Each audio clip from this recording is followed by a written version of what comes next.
that. Nick, what's the latest?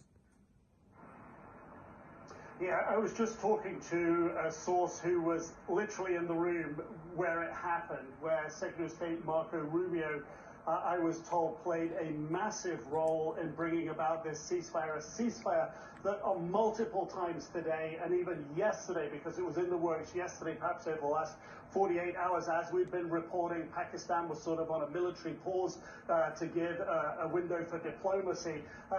What I understand from this source is that that was blown out of the window early this morning when India attacked 3 air bases, one of them here in the capital, just on the outskirts of the capital.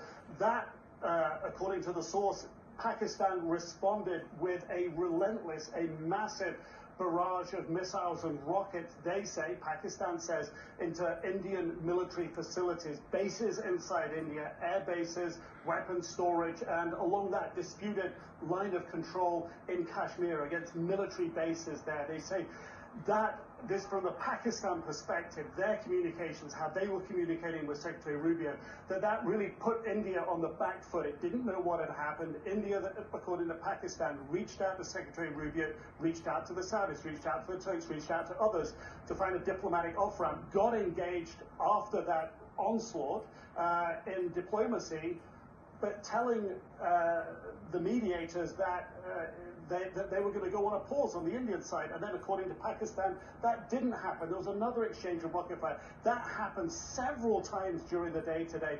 And it was only in the last couple of hours before this ceasefire came into effect, just about an hour or so ago, that there was enough of a pause to call it and say that this was real, that enough diplomacy and leverage had been put on both sides to get them to stop here. Now, the key issue for Pakistan going forward is water. India has still said it's cut off the water from those 3 vital rivers from the mountains in Kashmir, vital to Pakistan, existential to Pakistan. I said, what about that?